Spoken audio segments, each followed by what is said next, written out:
All right, everyone. My coffee's brewing. I'm getting ready to go work out, but we need to talk about Smackdown last night because a lot happened in 2 hours. So, to start this, I will just give you all an update on non-wrestling hubby because at the end of the second hour, when everything had happened, he looked to me. He goes, "Well, isn't there one more hour?" I was like, "No, the show's only 2 hours." He's like, "Why is it not 3 hours?" So he was that engrossed in what was happening that he wished the show was 3 hours.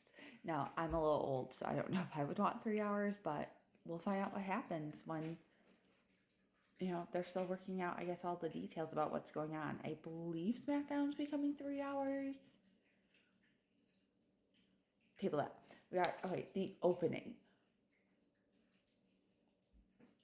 I loved the Randy Orton. I loved the breaking of the fourth wall, which really wasn't the fourth wall when you saw, because you never see Triple H when he's in that spot on TV. So I really enjoyed that.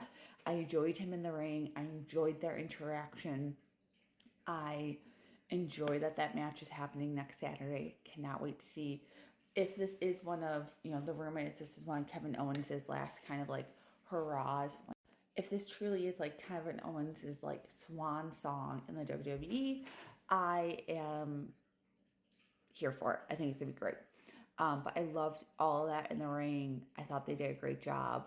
I really did love the okay, LA Knight, it was the Andrade and Carmelo Hayes with LA Knight as a special guest referee.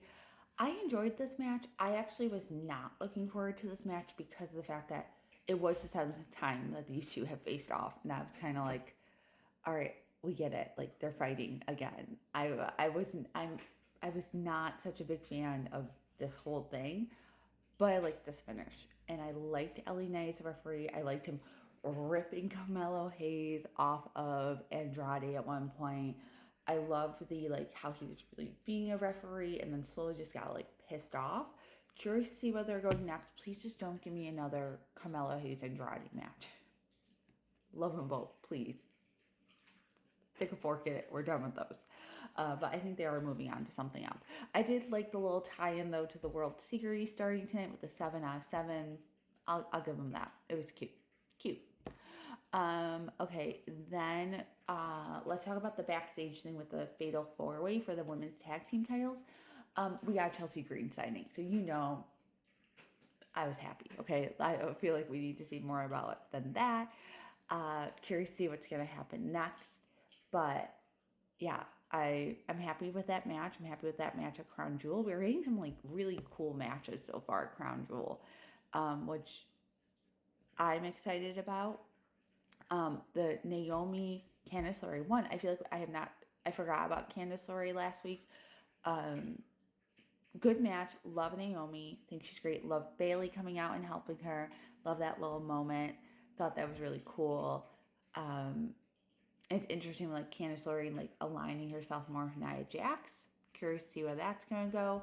Now let's move on to Candice's husband, who is in the main event / craziness that was the end of SmackDown. And I will say when they got started that match, I'm like, this is supposed to be the main event, but they have all this time. Like, how is this gonna work? So I've actually never seen Motor City Machine Gun wrestle before. Again, I think some of you know this. My husband isn't a pro wrestling fan, so like the 5 to 6 hours I watch of Raw, SmackDown, more if there's a PLE, is a lot for him. Like he's not like, we're not watching Dynamite, or like he's like, you've hit your limit for the week of what we're watching for wrestling. But with that, so I missed a lot of the people on the other shows, and I love to watch TNA more. I feel like there's a lot of cool stuff happening over there. It's just amount of hours in the day, quite honestly. But they're great. I liked them against DIY. There were some really cool moves in it. There was some really cool stuff. I felt like the match had a really great cadence to it, and I don't know. I was very, very happy with it. Not surprised they won because it makes total sense. I was surprised that then they went right into the tag team match, and that to me was so cool. I loved how the bloodline came out. I loved them facing off. I loved them being like, let's do it right here. loved all of that, and really enjoyed that match. And I mean, I think we've seen in Tonga Loa or Tonga, like there's some like holes in their wrestling game. So I think getting the belt off of them was kind of smart, but I was also kind of surprised by it because I thought they would make the bloodline hold on to some gold longer. The happiest moment of the night was, of course, Jey Uso coming out. Huge pop for me. I was yeeting. I was excited. I'm so happy. I think the idea of the brothers being back together is awesome. I think we are definitely building the team to get us to Survivor Series. And my husband made the point maybe Motor City is going to be with.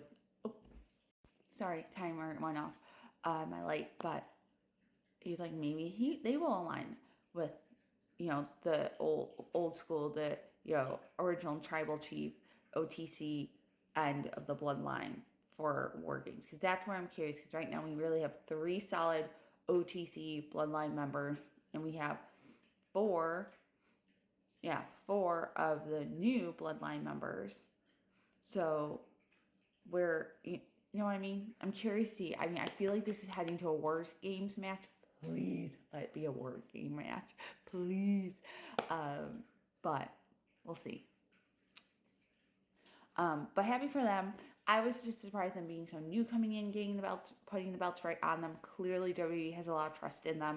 So that's really cool. And like I said, I'm really like trusting what they're doing creatively. So I will go along for this ride as long as we can. Let's talk about Gunther and Cody facing off though. Last thing I want to talk about, just a couple of quick footnotes on that. Loved it. Loved the Gunther did a great job of being a heel and making himself into a heel for that match during that promo, I felt like, because with the beating up Cody, 2 people beating up Cody, Randy coming out and helping Cody, I did love the moment, and I wish we got a tiny longer moment of it, of Randy holding the belt and then handing the belt to Cody. I feel like, I don't know, are they still teasing it Randy turn? I almost feel like they teased us and now they're making us forget about it, and then halfway through next year it's gonna slap us over the head. So that's kind of my thought. That'd be really cool. But I was like, oh, it would be cool, but maybe they don't want to hint that much at what's going to happen. But yeah, I'm actually kind of excited for that match now. I was not, quite honestly. I don't like the extra belt, quite honestly. I mean, I feel like I've said this before. I don't think I'm saying anything that no one else has ever said about this, but yeah, I'll watch. I'm curious to see how the match goes. I'm curious to see what kind of interference we get in that match. But I loved this episode of Smackdown. It was great. We're really gearing up towards Crown Jewel. I'm excited to see what happens there. We have 1 more week of build up before it, so we'll be along for the ride. I am going to try to watch Halloween Havoc.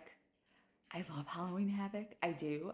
Again, I don't watch a lot of NXT because it, only so many hours my husband will watch pro wrestling with me, and sometimes he reaches his limit pretty quickly.